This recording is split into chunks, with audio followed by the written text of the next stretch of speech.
10th class जीव विज्ञान, कक्षा 10 के विज्ञान में आपका फिजिक्स, केमिस्ट्री और बायो आता है। आपको भौतिक विज्ञान, रसायन विज्ञान और ये जीव विज्ञान की यह वीडियो है। जीव विज्ञान में आपके यूपी बोर्ड एग्जाम 2022 में जो मोस्ट इम्पॉर्टेंट क्वेश्चन आने वाले हैं उन सभी क्वेश्चनों की यह लिस्ट है। मैं आपको फिर ये क्वेश्चन पढ़कर बता दे रहा हूँ।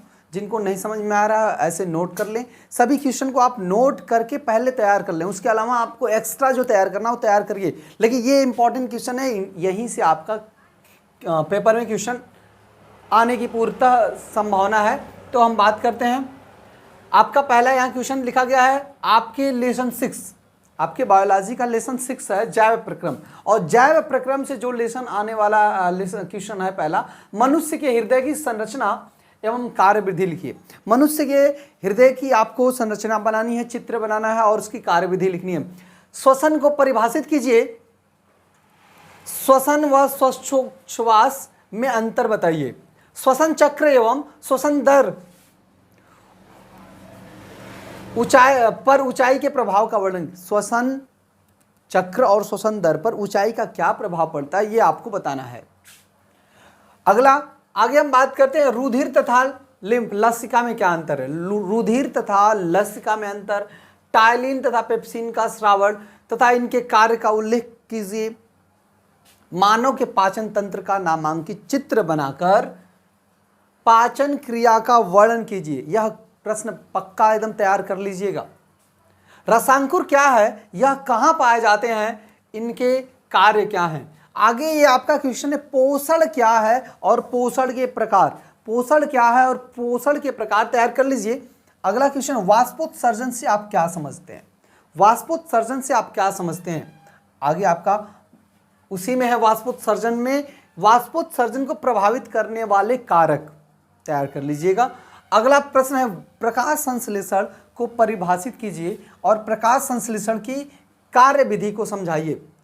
वृक्काणु, जिसको इंग्लिश में नेफ्रॉन भी लिखा होता है, तो वृक्काणु को ही नेफ्रॉन कहते हैं। ये नेफ्रॉन शब्द का इस्तेमाल हो या वृक्काणु का, दोनों एक ही है। इसकी संरचना और कार्यविधि आपसे पूछा जा सकता है, तैयार कर लीजिए।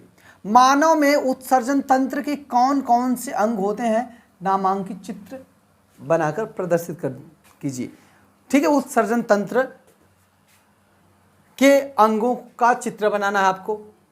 आगे अगला लेसन जो जंतुओं तथा पौधों में समन्वय एवं नियंत्रण चैप्टर है, यह आपके 30% में कट गया है, रिड्यूस हो गया है चैप्टर। ठीक है ना, तो इसको ज़्यादा ध्यान देने की जरूरत नहीं है आपको। आपका लेसन 8वां लेसन जो है पौधे एवं जंतुओं में जनन, इस चैप्टर से जो महत्वपूर्ण क्वेश्चन आने वाले हैं उनको देख लीजिए। पुमंग तथा जयांग में अंतर, पुमंग तथा जयांग में अंतर तैयार कर लीजिएगा। परिवार नियोजन से आप क्या समझते हैं, मोस्ट इंपॉर्टेंट क्वेश्चन है। इसकी परिवार नियोजन की जो मुख्य प्रमुख विधियां हैं उनको भी तैयार कर लीजिएगा। परिवार नियोजन की विधियों का वर्णन कीजिए। पौधों तथा जंतुओं के लैंगिक तथा अलैंगिक, पौधों तथा जंतुओं के लैंगिक तथा अलैंगिक प्रक्रियाओं में मुख्य अंतर, लैंगिक तथा अलैंगिक प्रक्रियाओं में मुख्य अंतर आपको तैयार कर लेना है। कायिक प्रवर्धन किसे कहते हैं, ये भी मोस्ट इंपॉर्टेंट क्वेश्चन है। कायिक प्रवर्धन किसे कहते हैं, इसकी विधियों का वर्णन कीजिए। परागकण किसे कहते हैं या कितने प्रकार का होता है, इसके लाभ भी बताना है। परागकण के लाभ, इसके लाभ बताइए। ठीक है ना, परागण, हाँ परागण किसे कहते हैं या कितने प्रकार का होता है और इस परागण का लाभ क्या है, परागण का लाभ बताइए। निषेचन किसे कहते हैं, इसका सचित्र वर्णन कीजिए। द्विनिषेचन तथा त्रिक संलयन, द्विनिषेचन तथा त्रिक संलयन, ये दोनों इसको समझाइए, इसका अंतर पूछ सकता है।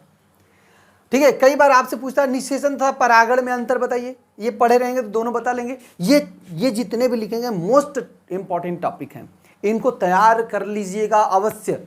ठीक है ना, ये जितने भी टॉपिक हैं आपके एग्जाम में आने वाले टॉपिक हैं, मोस्ट इंपॉर्टेंट।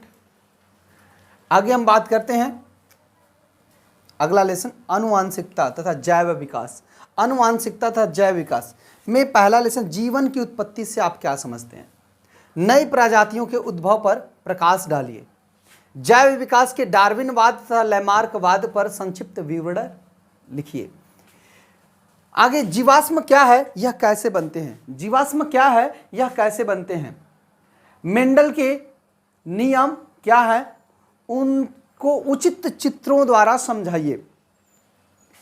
ठीक है, उदाहरण देकर मेंडल के नियमों को समझाना है। आगे आपका प्रश्न है जैव विकास की परिभाषा दीजिए। जैव विकास को परिभाषित करना है और ऐसे दो प्रमाण कम से कम आपको देने हैं, ऐसे दो प्रूफ देने हैं जो जैव विकास को प्रमाणित करते हैं। मतलब ऐसा आपको उदाहरण देना है जिसकी वजह से यह सिद्ध हो जाए कि जैव विकास हो रहा है। अगला, लिंग गुणसूत्र किसे कहते हैं? मानव में लिंग निर्धारण प्रक्रिया को समझाइए। इतने मोस्ट इंपॉर्टेंट क्वेश्चन है, इन सभी क्वेश्चन को आप तैयार करके एग्जाम देने जाइएगा। यहीं से क्वेश्चन आपका आएगा। और आप हमारे चैनल पे नए हैं तो हमारे चैनल को सब्सक्राइब कर लीजिए, शेयर करिए, अपने सभी दोस्तों को बताइए जो अभी बोर्ड एग्जाम देने वाले हैं, क्योंकि बोर्ड एग्जाम के समय बच्चे कंफ्यूज रहते हैं कि कौन कौन से क्वेश्चन पढ़ना है। ये इंपॉर्टेंट कुछ क्वेश्चंस हैं जो एग्जाम में आने वाले हैं, इतना तैयार कर लेंगे। उसके अलावा आपको जो पढ़ना है वो सब पढ़ लीजिए, लेकिन सबसे पहले ये पढ़ लीजिएगा। Okay, thank you.